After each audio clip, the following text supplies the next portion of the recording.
எல்லாருக்கும் வணக்கம். நான் Hema Subramanian. Welcome to home cooking Tamil. பொதுவாக வீட்டில் ஏதாவது ஸ்பெஷல் ஒகேஷன்ஸ் ஃபங்க்ஷன்ஸ் எல்லாம் இருக்கும்போது நிறைய ஸ்வீட்ஸ் சேவரிஸ் எல்லாம் செய்வோம். அதில் சில ஸ்வீட்ஸ் ரொம்ப கஷ்டமாக இருக்கும்னு செய்ய மாட்டோம். இன்னைக்கு அப்படி ஒரு ரெசிபியை வீட்டில் எப்படி செய்யலான்னு பார்க்கலாம் வாங்க. இது எல்லாருக்கும் பிடிச்ச பாப்புலரான பருப்பு போலி. ஒரு பெரிய பவுலில் 2 கப் மைதா, 1/4 டீஸ்பூன் உப்பு, கொஞ்சம் மஞ்சள் தூள் எடுத்துக்கலாம். மஞ்சள் தூள் சேர்க்கறதால பருப்பு போலிக்கு ஒரு அழகான நல்ல ஒரு எல்லோ கலர் வரும். தேவையான அளவு தண்ணியை கொஞ்சம் கொஞ்சமாக ஊற்றி மாவை நல்லா சாஃப்டாக பிசைஞ்சுக்கலாம்.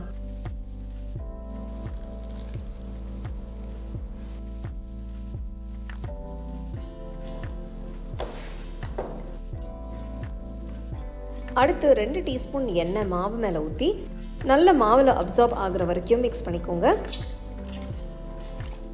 இப்போ 1 டீஸ்பூன் எண்ணெய் எடுத்து மாவு மேலே நல்லா தடவுங்க. மாவை 1 மணி நேரம் ஊற வைங்க. பூர்ணம் செய்ய 1/2 கப் கடலைப்பருப்பு எடுத்துக்கலாம். இது 125 ml மெஷர்மெண்ட் கப்பில் கடலைப்பருப்பை 2 மணி நேரம் ஊற வச்சுருக்கேன். ஒரு ப்ரெஷர் குக்கரில் ஊற வச்ச கடலைப்பருப்பு தேவையான அளவு தண்ணியை ஊற்றி குக்கரை மூடி ஸ்டோவை மீடியம் ஃப்ளேம்லேயே வச்சு ஒரு 6 விசில் வர வரைக்கும் வேக விடுங்க.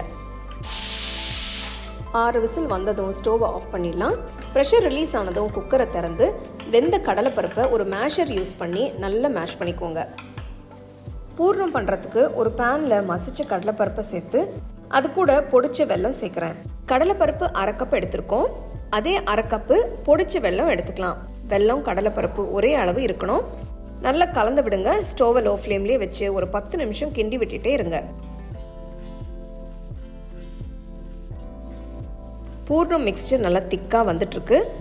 இப்போது 1/4 டீஸ்பூன் ஏலக்காய் தூள், 1 டேபிள் ஸ்பூன் நெய் சேர்த்து நல்லா மிக்ஸ் பண்ணுங்க. வெல்லமில் இருக்கிற தண்ணி எல்லாம் நல்லா வற்றி பூர்ணம் நல்லா திக்காக ஆனதும் ஒரு பவுலுக்கு மாற்றி நல்லா ஆற விடலாம். இப்போது பூர்ணம் மிக்ஸ்சர் நல்லா ஆறி நல்லா திக்காக இருக்குது. இந்த கலவையில் இருந்து ஒரு சின்ன போர்ஷன் எடுத்து ரவுண்டாக பால் ஷேப்பில் பண்ணுங்கள். பாருங்கள் எப்படி சாஃப்டாக ஷேப் பண்ண வருதுன்னு. இதுதான் பூர்ணத்துக்கு ஒரு பர்ஃபெக்டான டெக்ஸ்டரும் கன்சிஸ்டன்சியும் சொல்லலாம். போலி மாவு 1 மணி நேரம் நல்லா ஊறி சாஃப்டாக இருக்குது. மாவை சின்ன சின்னதாக ஒரே மாதிரி உருட்டி வச்சுக்கலாம்.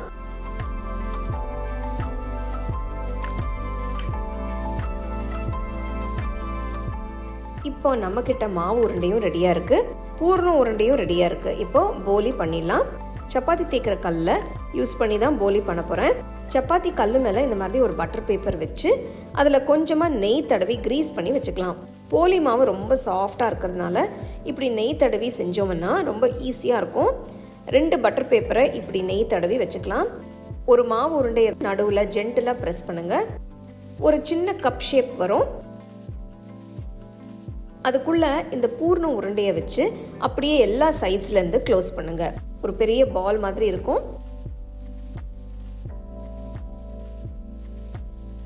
இதை பட்டர் பேப்பர் மேலே வைங்க.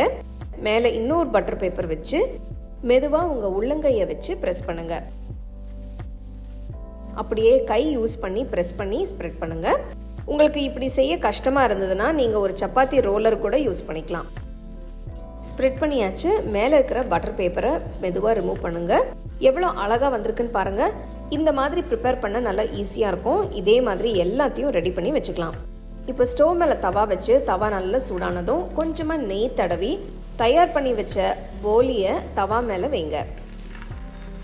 ஒரு பக்கம் நல்லா வெந்த பிறகு திருப்பி விட்டு இன்னொரு பக்கம் நல்லா வேக விடுங்க. மெதுவாக ப்ரெஸ் பண்ணால் ஈவனாக குக் ஆகும்.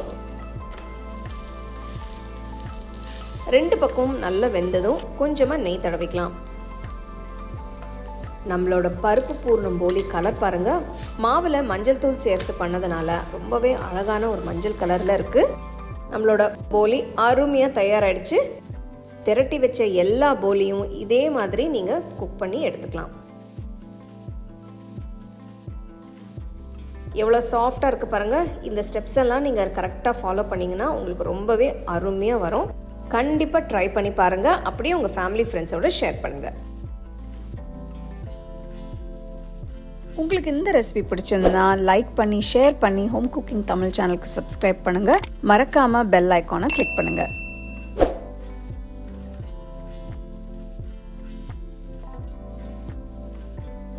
You can now buy the second edition of our home cooking book at shop.homecookingshow.in.